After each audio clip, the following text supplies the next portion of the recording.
Our focus will be on the introduction to law. We want to understand a number of concepts in this discussion. When we talk about law, it is important to know that we are referring to a set of principles. And the purpose of this set of principles is imposed against various citizens of a country. Yeah? So law is a critical aspect in any country that we cannot be able to avoid. It is also important to note that we have other definitions that we can adopt, a set of rules that govern the conduct of affairs in a given community. We can also talk about law being the principles are required by the state in the administration of justice. Those that have faced unjust actions against them, then we can be able to have law take care of them and enable them get justice on when they seek to be taken care of. So it is important to understand that. Then we are also going to look at the purposes of laws. So why do we need these principles? How are they going to assist us as citizens of our country? And the first thing to note is that through law, we can be able to promote social cohesion among the society. When we talk about cohesion, is about people remaining united because we have a set of principles that has brought them together. And this cohesion transcends and it moves to various communities within the society. It moves to the entire country where we need peace. We need to experience peace as we go to our day-to-day lives. The other purpose of law is that it is important because it also regulates behavior and contact of persons. So the behavior of individuals is very important. That's why there are consequences of things like murder within the society, consequences of things like rape. We are going to see that when we move to the topic on criminal law and get to understand those that commit those kind of offenses. How are they treated by the law? Yeah, so regulating behavior. We have laws around the corruption space that anybody that is found corrupt, there are consequences. There are cases that are instigated against them. And if they are found culpable, then they are going to be able to pay for the monies that they have stolen from the public coffers. So regulating behavior is wide. We can be able to look at different aspects within a nation. And then also is to provide justice to the members of the society.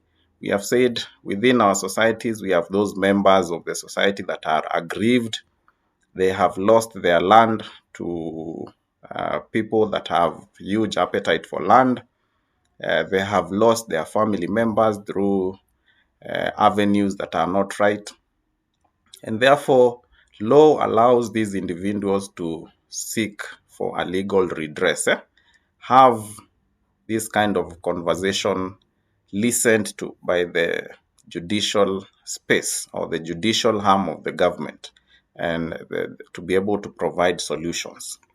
And then we are also going to note that law also helps it to be able to maintain political and economic stability.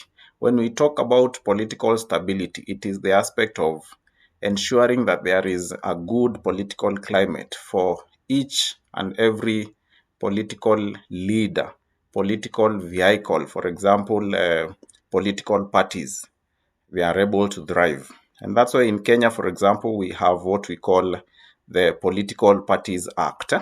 And the purpose of the act is to regulate the political parties space. Part of some the items that are captured in the act is, for example, you cannot be within the same political space and you are a member of two political parties. Once you decide to join political party B from A, then the law requires that you resign from your initial political party. So we have laws around the political space. An example is the Political Parties Act in Kenya that regulates how political parties conduct themselves. Through the Political Parties Act also, it has provided the provision of what we call the Political Parties Fund, that those big political parties within the country or within Kenya, you realize that they receive some funding from the Kenyan government. The last kind of funding to maybe a party like the Orange Democratic Movement, the United Democratic Alliance, UDA, was to the tunes of over 500,000 the last financial year. So they receive lots of monies. That is something very, very important that you need to note about the political parties. When we talk about laws helping us maintain the economical stability, we look at aspects or laws around the economical space. For example, taxation laws is an example that we can give there. That through these kind of laws, then we have regulation in the tax space on how we are going to operate, how we are going to be able are very, very important. So we have talked about promotion of social cohesion in the society. We have talked about law assisting us to regulate behavior and conduct of persons. We have talked about, so there is the numbering there is should be number 1 and 2. So you're going to check that as you read through the document. Provide social justice to the members of the society, maintain political and economic stability. I've said an example of a law around the political space is the Political Parties Act.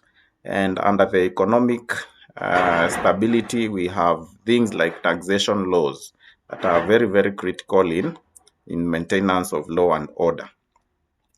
Then we have law becoming very critical in terms of protecting the fundamental rights and freedoms of individuals.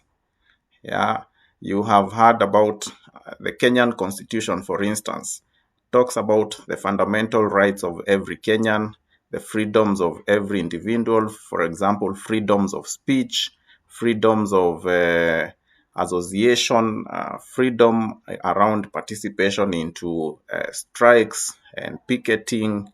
Those are aspects that are allowed in the Constitution.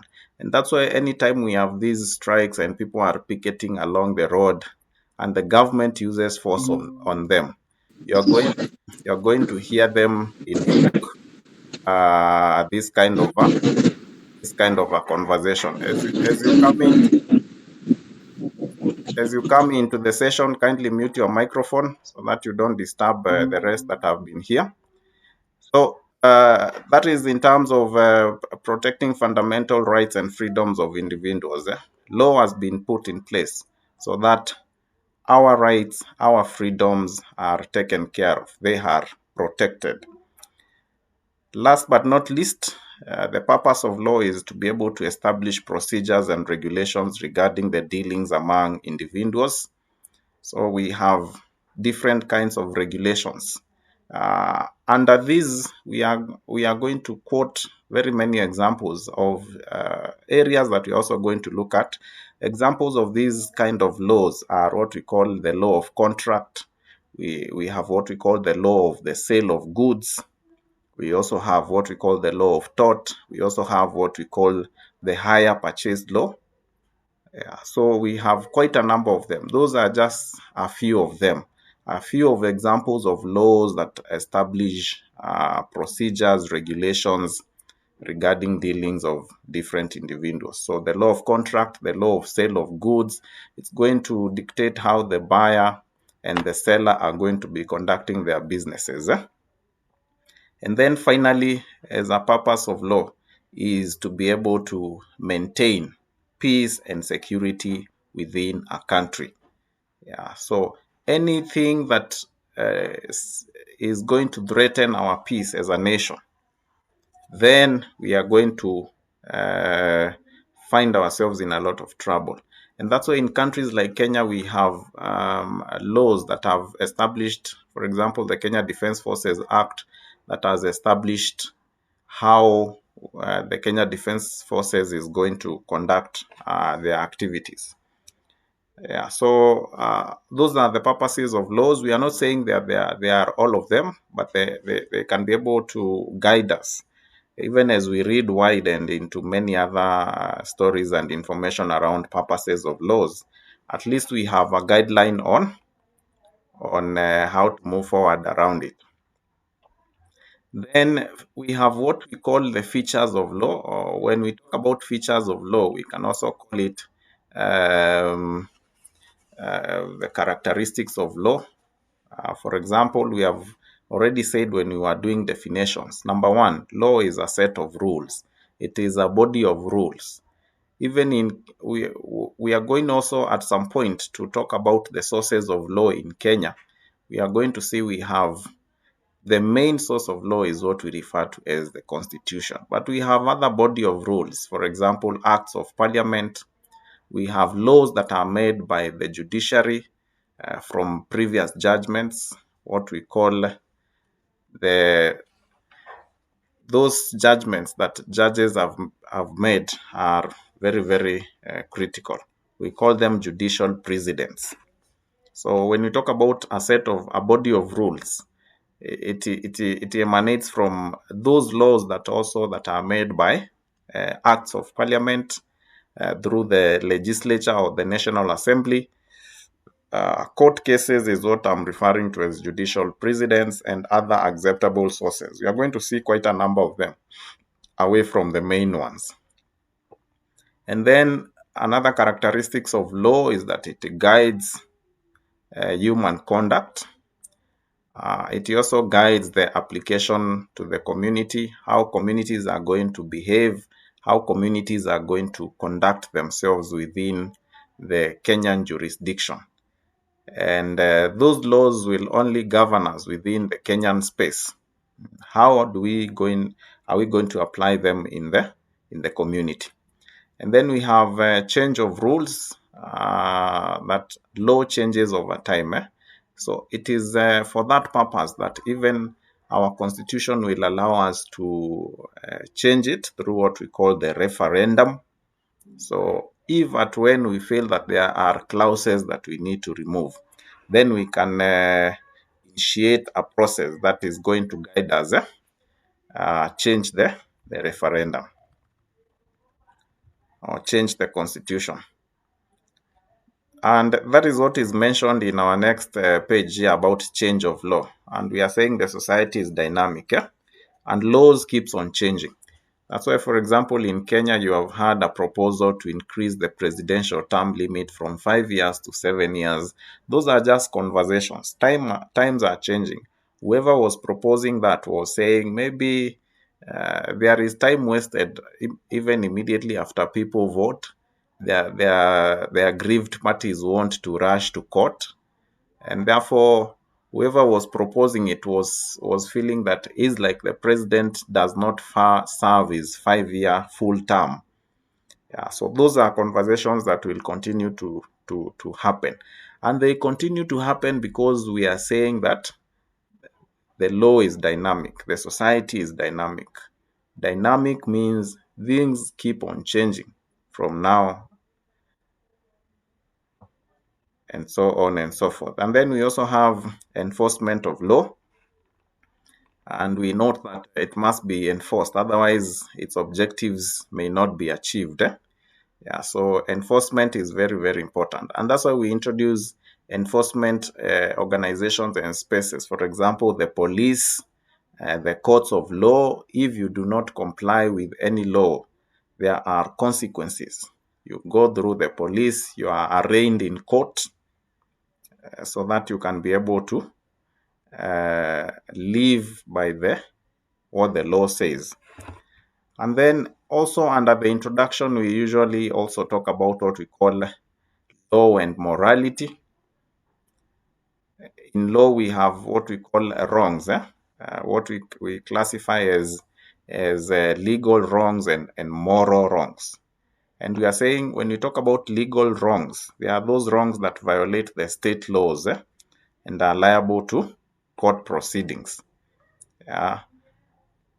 And then also we have what we call the moral wrongs. There are wrongs that are against the moral of the society, which may not be enforced by courts unless they are also part of the laws of the state. So sometimes when there is a commitment of or individuals have committed thefts within communities, those small things that people do within communities, the stealing of chicken and stuff like that, we can be able to, it is not morally right within the society perspective.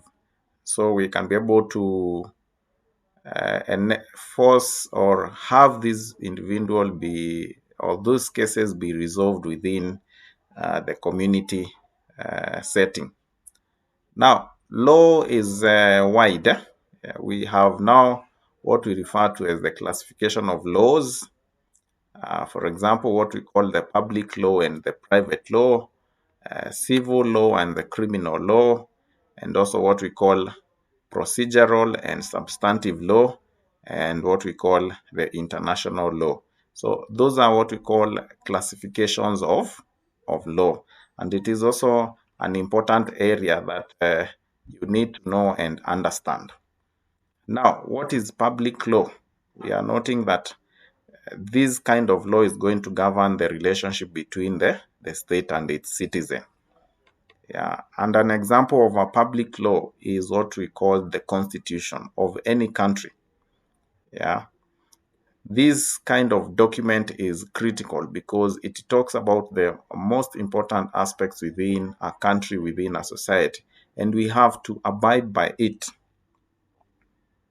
Yeah, so, and we also noting under public law, we also have another examples of administrative law. Um, that kind of law is going to govern how executive instruments of the government are going to operate. For example, the cabinet, how does the cabinet conduct itself? How does under the cabinet, we have the office of the attorney general. All that is governed by the administrative law. How is it supposed to conduct themselves?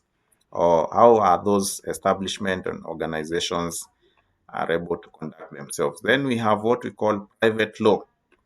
And we are noting that in private law, it governs citizens among themselves. When you are talking about it governing citizens among themselves, it explains to the citizens if they get into certain dealings, how are they going to conduct themselves?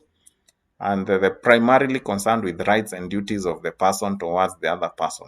Examples of private laws are what we call the hire purchase law, what we call the sale of goods law.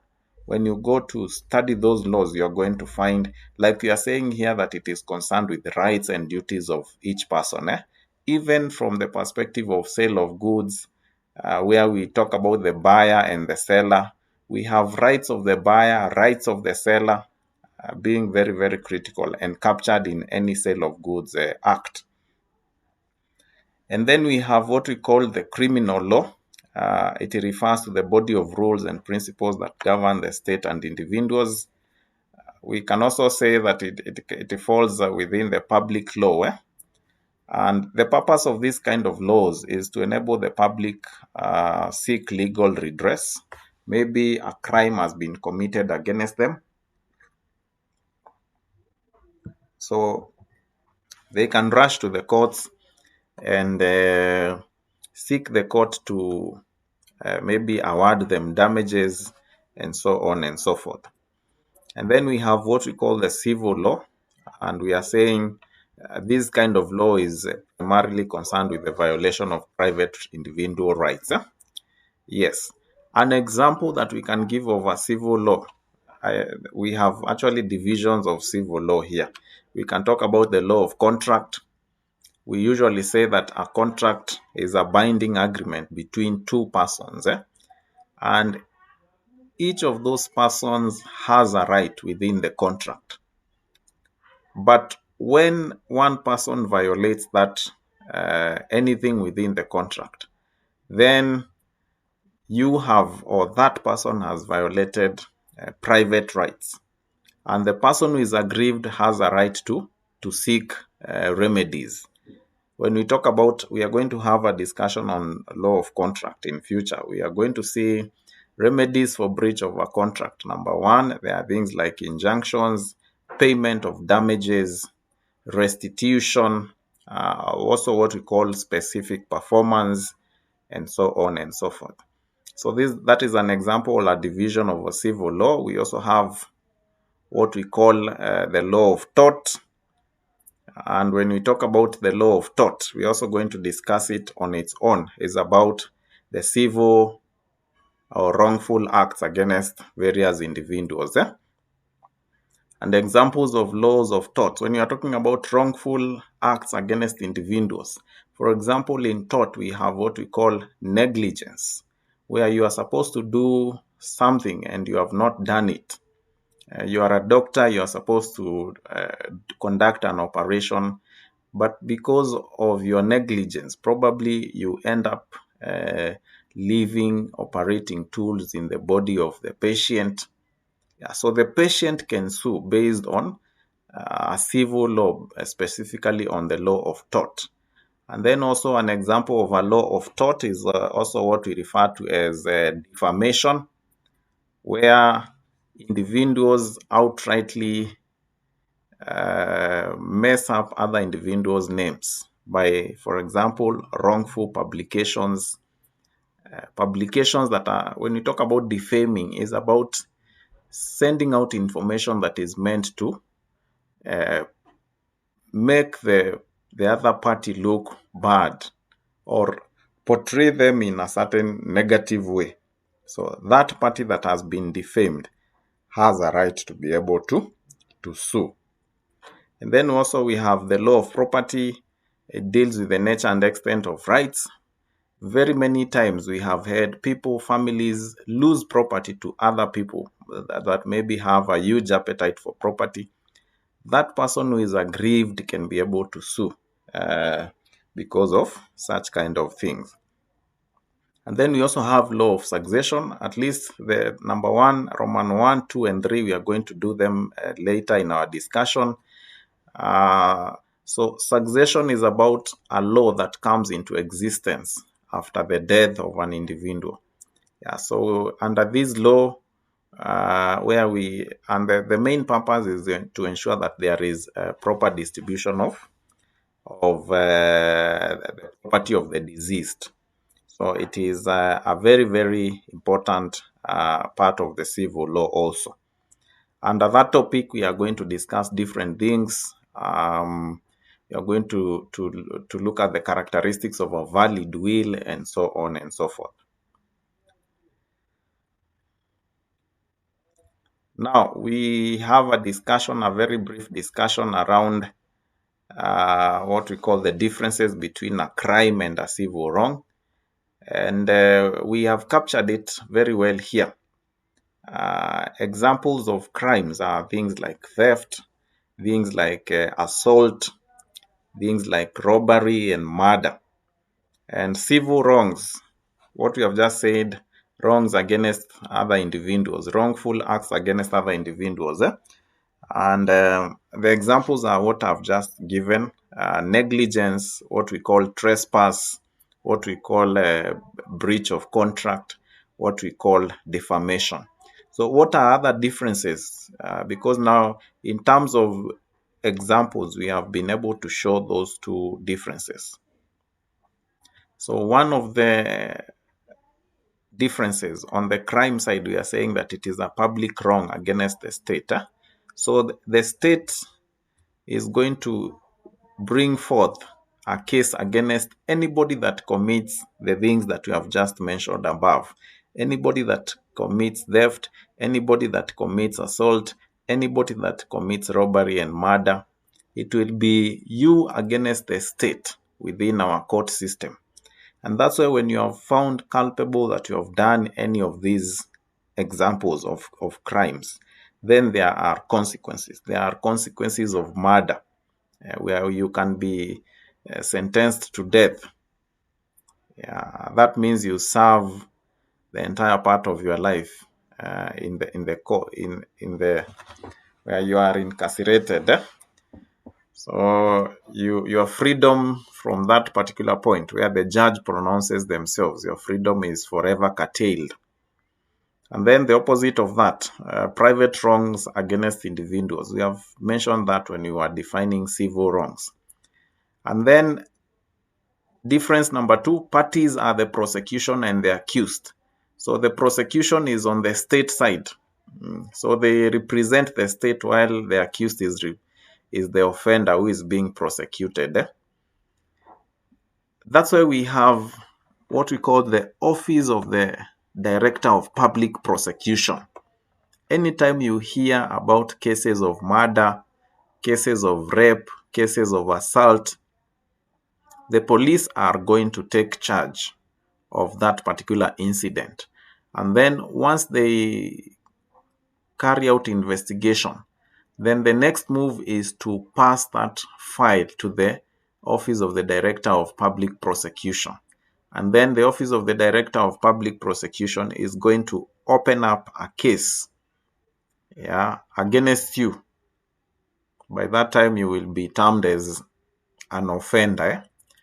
And the opposite in terms of the civil wrong is that the parties are the plaintiff and the defendant. And the plaintiff is the aggrieved party who is suing. So you have defamed somebody, you have trespassed in somebody's land, they have a right to sue you.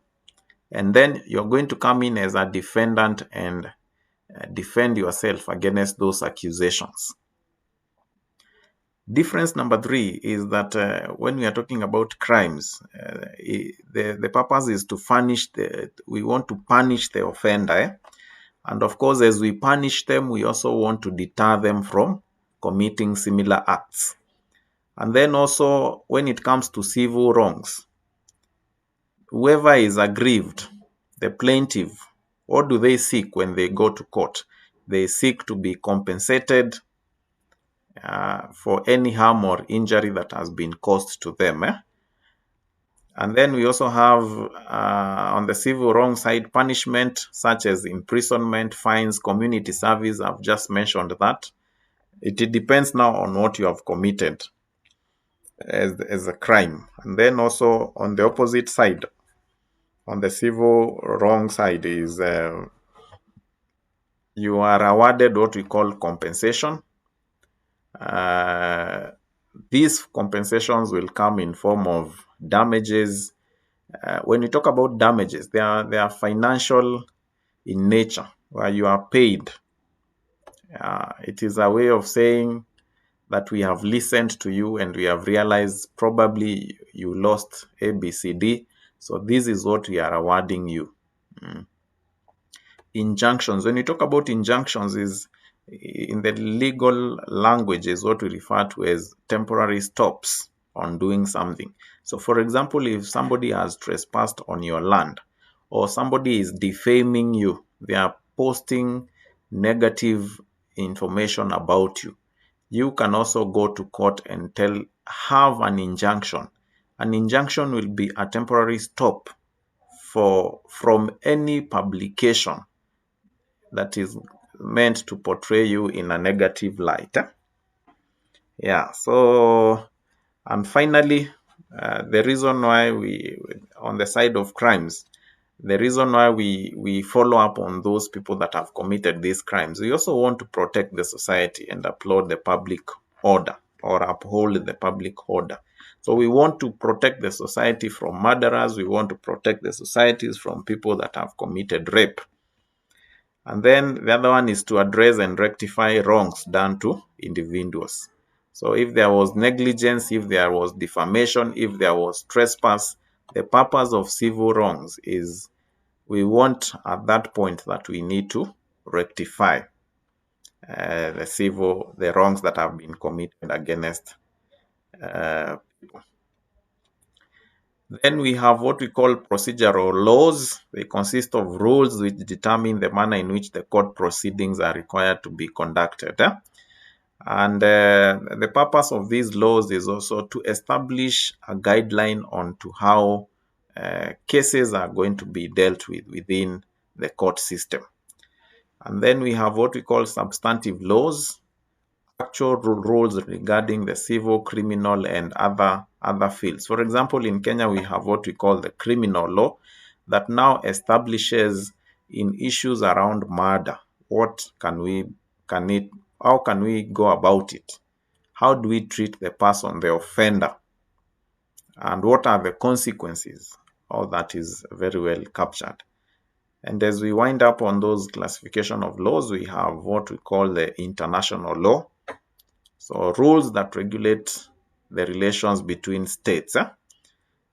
So we have classifications under international law. When you are talking about treaties, conventions, there are those kind of laws that have been ratified by various countries within the world. Some of them will now cut across and be used across the world. Yeah, we have the laws, international laws. For example, the establishment of the International Criminal Court. And as member states, you are required to ratify that you agree to be a member of the International Criminal Court. And that's why we had previously, during the 2007 post-election violence in Kenya, we had some of the Kenyans being taken to the International Criminal Court. And the accusations were around murder, they were around rape. We could not have done something like that if we do not have an international law in place. So it is equally a very important law. Then we have the public international law, relations between the state, treaties, rules of war. How can we settle disputes among other countries, or country A and country B? All that is captured under the public law. And then we have the private law, those rules that regulate the relations between persons of different states. Yeah, so for example, a Kenyan signs a contract with a Ugandan to construct a dam in Sudan. Yeah, so is it possible? So the Kenyan want to sue the other party in Kenya. In this case, the Kenyan court will decide which law to apply. Sometimes we have this kind of relationships that are involving different countries. So private laws, international laws are going to govern how these individuals in this particular situation or this kind of a contract are going to conduct themselves. Now, moving on swiftly, we have what we call the sources of law in Kenya. They are the ones that are indicated here. There are quite a number of them. I think I've mentioned about them. We have what we call the Constitution. We are going to be saying it is the main source of law in Kenya. The Constitution, we are going to be noting that is the main source of law in Kenya. We have what we call legislation or acts of parliament. We have what we call delegated legislation. We have what we call case laws or judgment laws. We have what we call common law. We have what we call equity. We have what we call African customary law. So the next few pages is to be able to understand each of them. The next few pages, is to be able to understand each of those sources of law. So we have the Constitution. We have said this one is the main source of law in Kenya. And when we go to our Constitution, we discuss about what we call the supremacy of the Constitution as a source of law. And we note that all other laws that we are going to mention in our discussion, they all derive their validity from the Constitution. As you develop, even as Parliament develops other laws through acts of Parliament, it should be all under the guidance of the Constitution. So we can be able to say that the Constitution is the parent of all other laws that are going to be enacted. And then also it proclaims supremacy. The supremacy of the Constitution is very well. And even in our Kenyan Constitution, it is the document proclaims and brings forth the aspect of the supremacy.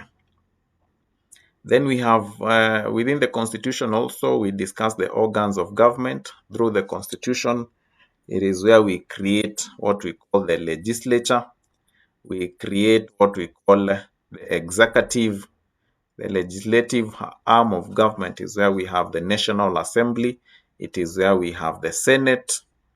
And then we also have the executive, where we have the presidency. We have the cabinet coming under the executive. And then finally, under the judiciary is where we have what we call, we're also going to be discussing it, the structure of courts.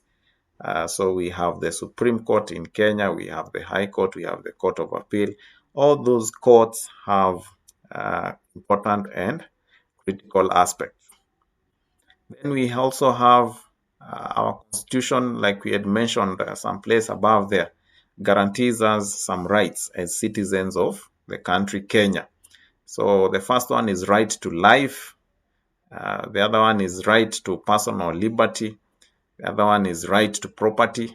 The Constitution allows you to own a property anywhere in this country. And then the other one is right to protection of the law. Yeah, so that one is very, very important. Yeah, so everybody requires protection. Everybody requires security.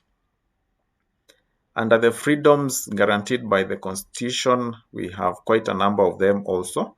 For example, what we call the freedom of conscience.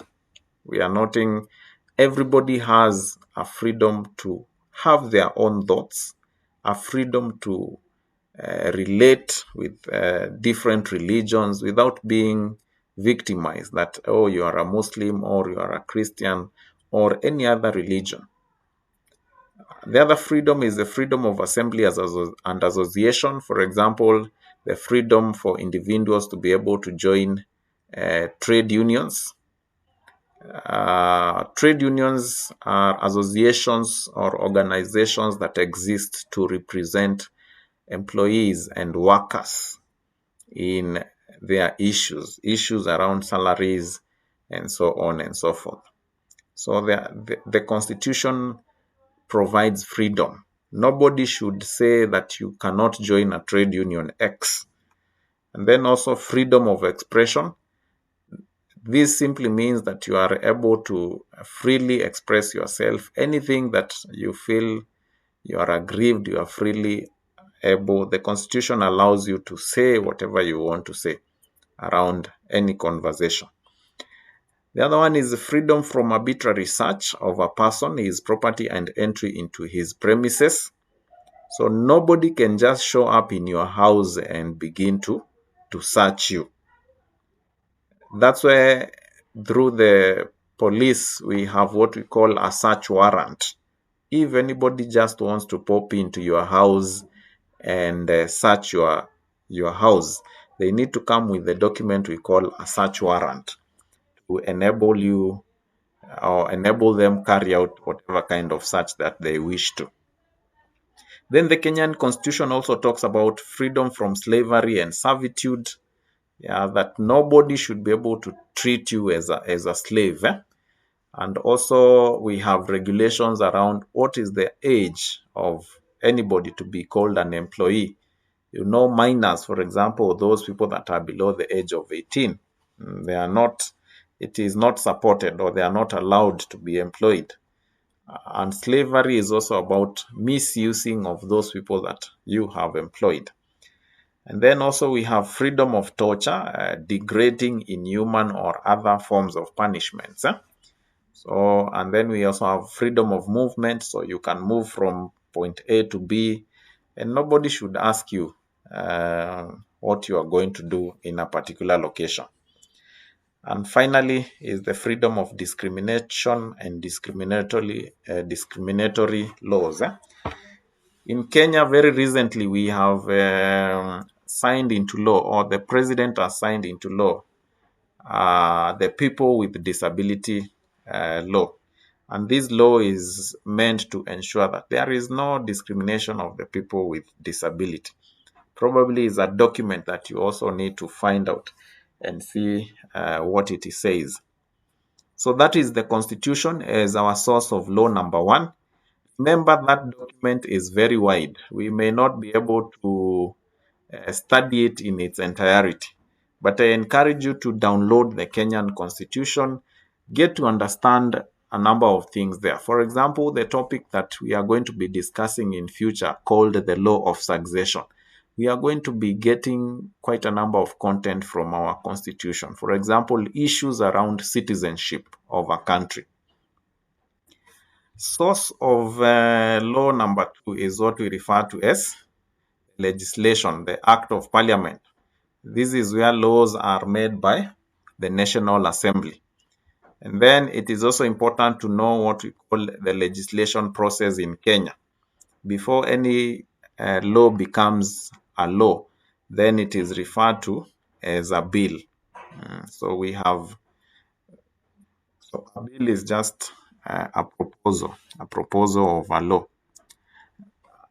Now, these proposals will be in various forms. We have the classification of bills. We have what we call public bills. We have what we call private bills. We have what we call private members' bills.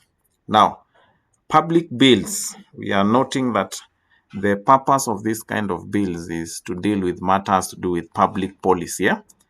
And their provision affects the general public. And most of these bills are introduced by the minister concerned. So once we come up with these bills, they are meant to serve the public. An example of a public bill that we can talk about is the famous finance bill that tells the citizens the sources of revenue for government and how also we intend to use the revenue. And then we have private bills. There are those bills that are intended to affect or benefit some particular persons within a society. Yeah, so we can have those kind of bills also introduced within the parliaments. Now, we also have the private members' bills. These ones are introduced by individual members of parliament. And their purpose is maybe to be able to take care of an area. Remember, one of the issues around the National Assembly is to be able to make laws. So private members' bills come in place so that anywhere we have seen a gap, we can be able to develop a law around it to be able to solve those particular issues. Now, these particular stages of a bill becoming law are very, very important. So we have what we call the first reading, the second reading, the committee stage, the report stage, the third reading, and the presidential assent. So once you have a bill, what does it mean to have the first reading? So you are going to take this bill into parliament. And the first thing is that the clerk is just going to read the title of the bill. And the date for the second reading is fixed. Remember, at this stage, the first reading, there are no discussions and deliberations that are done within this stage. Yeah, so the purpose of this particular stage is to approve for it to move to the next stage. And once the approval has been done, then we make out printouts and share with the members so that they can be able to read through the bill and be able to understand it. And then it comes in now into the next stage where we have the second reading. So the minister or the member of parliament who has introduced it will now come into the National Assembly and explain the main features of the bill. And then also in this stage, it is important to note that there is a debate that takes place within the House. And then once the debate has taken place and the bill is passed, we move to the next stage, which we call the committee stage. Now, we now want to send it to a committee where I can review it further. Probably it could be a bill around matters to do with health. Remember, the National Assembly has a number of committees, for example, what we call the Health Committee. So if it is something to do with health issues, then it can be sent to the specific committee to make further deliberations on it. And once they make a further deliberation on it, their purpose is to now dig deeper and analyze the details of the bill. And then the chairman is going now to submit, the chairman of the committee is going to submit the report to the House. Then we have the third reading. So once the chairman has presented it to the House, the opportunity for people to debate is just provided to a few. And then it is at the third reading where we take a vote now, those that are in support and those that are not in support. Once everybody supports, then we move to the final stage, the presidential assent. Presidential assent means the president is going to sign the bill into law.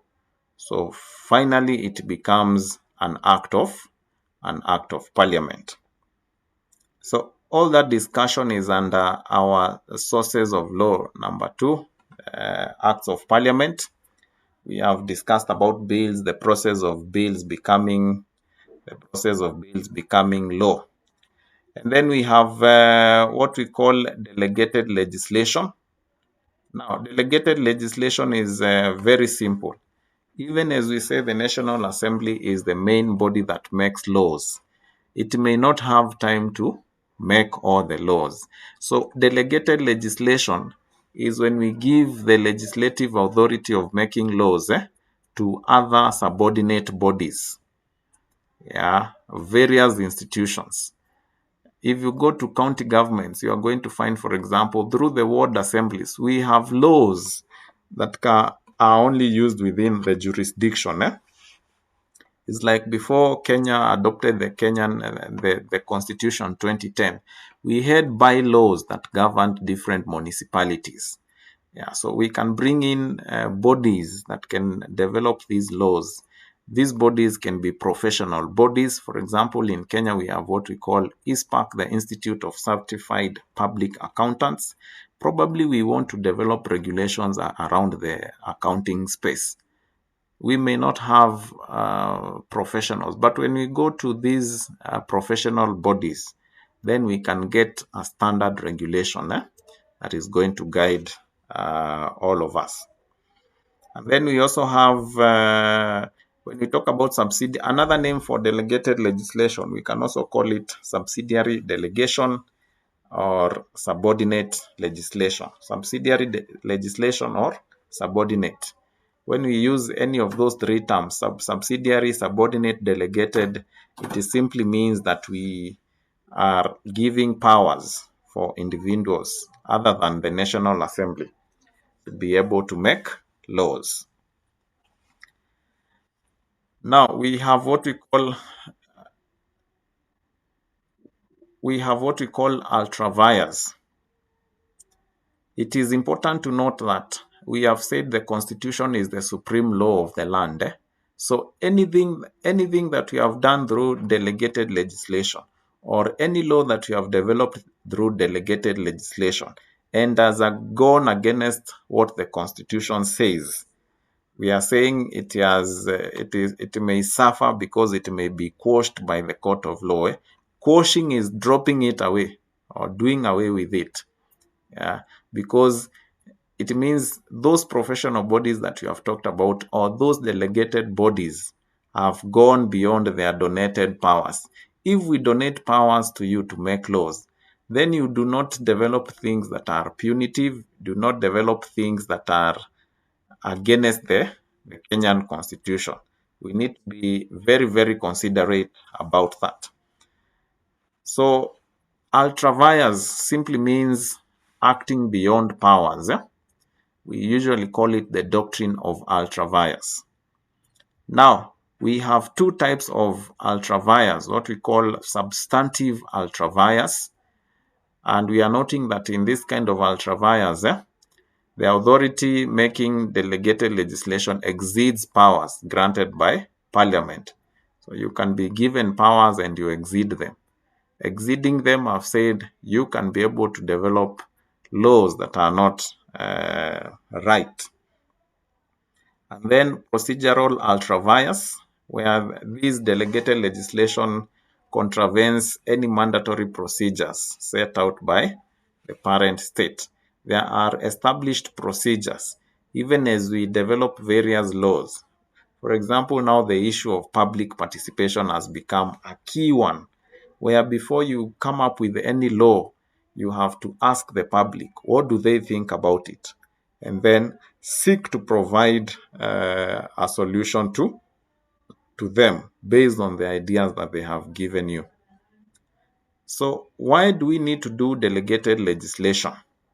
Why is it important that we do delegated legislation? Number one, we have said that Parliament is not always in session. That means also that they may not have time to make all these laws. They may not have time. And the other one is inadequate parliamentary time.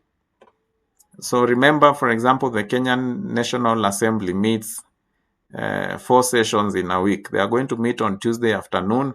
They are going to meet on Wednesday in the morning and in the afternoon. And on Thursday, they meet in the afternoon. So only 4 sessions a week. So remember, they are making laws for the entire nation. And they have also their representative roles to play and so many other things. So they may not have all the time. And they are also not always in session. Sometimes they will also take a recess, a break. Some of those breaks goes into 1 month, 2 months, and time is still moving. Then the lengthy lawmaking procedure, we have just seen that through the process of a bill becoming law. That sometimes can derail the process of coming up with laws because it is not a one-day thing. From the point we have talked about first reading to the presidential assent, sometimes it takes long, and sometimes it takes long because of the interest of a particular law. What do people have to say about it? And another reason for delegation or delegated legislation is that lack of flexibility in lawmaking. So you cannot skip any of those stages that we have just mentioned above. You have to follow each of them. Another reason for delegated legislation is that we do not have expertise in all fields. And that's why we bring the aspect of now giving these delegated legislation powers to things like professional bodies or organizations like professional bodies that are now going to bring the expertise or their expertise into making of the law. And then also delegated legislation has become a common tool to develop laws because there is increase in social legislation. That simply means there is increase in the laws that are made by individuals. And then we are going to look at the advantages of delegated legislation. So number one is in regards to time. It's going to save parliamentary time. Also in terms of speed, of course, the procedure cannot be the same like we are doing with the National Assembly. So it is a bit faster. And then foresight, that Parliament may not foresee all situations and problems. And then also it is less rigid. We can always amend. Remember the procedure of amending something like the Constitution is quite an extensive one. And then we have the technicality of the subject matter. So it is an advantage at the point where we bring experts into helping us develop laws. And then finally, as an advantage, delegated legislation is also key when we are in emergency situations, where we are unable to go through the lengthy parliamentary process. Some of the challenges and disadvantages is lack of parliamentary control. So once you give it to other bodies, you may not really micromanage them into what they are going to come up with. And then also there is also lack of judicial control. In short, once you give this work to professional bodies, then they are not also under the control of the judiciary. Yeah? And then also, we could also say some delegated legislations are undemocratic because we may not involve everyone in coming up or in developing these laws. And then we also have issues around bulkiness. Uh, Remember, as a country already, we have so many acts of parliament. We have the constitution and we have also very many acts of parliament in hundreds, if not thousands. So we are still, even as we go to delegated legislation, we continue to crowd ourselves around very many acts, some of which will have similarities. Yes, and then there is a danger of subdelegation. Sometimes when you subdelegate or when you give to other individuals, there are challenges around probably these guys may not meet your expectations. So those are advantages, disadvantages. You can be able to review quite a number of more of them as you revise on your own. The fourth one is what we call judicial precedents. Another name for judicial precedents is what we refer to as case laws. So they are found in previous judgments. And precedents will be in two forms, what we call ratio decidendi or obiter dictum, ratio decidendi and obiter dictum. Now, when you talk about ratio decidendi is the rule acted on by the court in coming up to the decision in a particular case. So, ratio decidendi is simply in every case we are going to see the judge gives us the reason as to why their judgment has been done in a particular way. So that is captured in the judgment. And then we have what we call obiter dictum, the rest of the judgment now. So this part of the judgment is going into explanations. It is also going to be citing other cases within a particular, those cases that are related to the case at hand. So those other explanation, all of them, they are quite wide. We usually call those other stories within a judgment as obiter dictum. And then we are going to also look at the advantages of case laws. We have issues around consistency in the application and development of principles. It is also going to enable lawyers or to focus on reasonable certainty, the attitude of the court. In short, we are saying through case laws, we can be able to understand what was the reasoning of the judge when they came up with a particular judgment. And we also note that the system is very practical also because issues around cases are continually with us every day. And then also there is the element of flexibility. It continues to provide answers to legal problems. And also there is the element of certainty and precision. It is because as we listen to these cases and judgments, we are able to record them. We record them for future use. And finally, the use of case laws is dynamic. So judgments are going to be changing. For example, based on the new laws that have been established, and so on and so forth. So there is the aspect of dynamism when we come to case laws. Disadvantages, we are going to maybe restrict discretion of judges. So it is like it ties the judges into reasoning in a particular way. And then sometimes we are also saying that we may experience difficulty in understanding the racial decidendi here. We have just mentioned above there about the reasoning of the case. How did we get to this point? And then also because of the bulkiness and complexity, We some of these judgments and case laws, we may not never even see them practically because we have so many other cases that continue to come every day. Then, as we wind up, other sources of law are what we call the common law of England. So we borrow from England.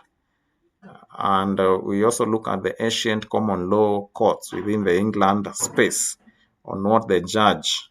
We are saying that the courts during these times relied on customs to decide cases before them.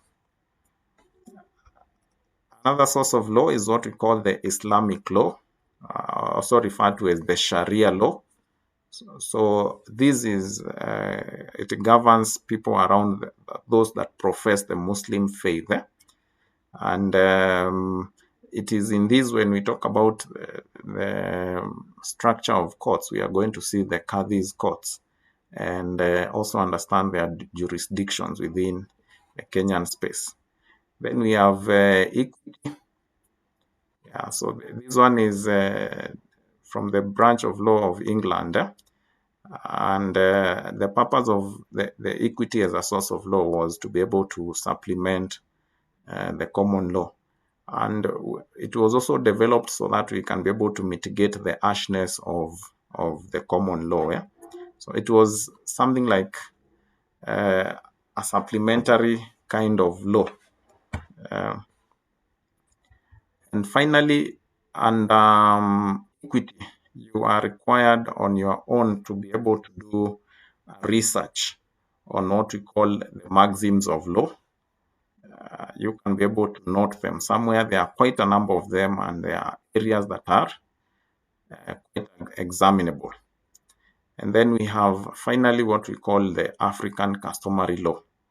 So these were laws definitely that applied within the customs or within the African setting. We have communities in different countries that still rely on the African customary law to be able to solve or resolve different issues within a country. Now, for us to be able to say that we are relying on a particular custom or a particular African customary law, we have a number of certain characteristics that that law needs to meet.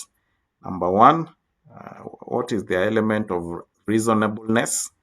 Is it something we can reason out together as a community and say that it is right, we can go ahead with it? And then also it also needs to bring the consistency in terms of the principles of justice. And then also it needs to conform with the statutes, that is, for example, the constitution, other acts of parliament within a particular country. And then another characteristic of any African customary law, we also need to ensure that it is ensuring observation of various rights.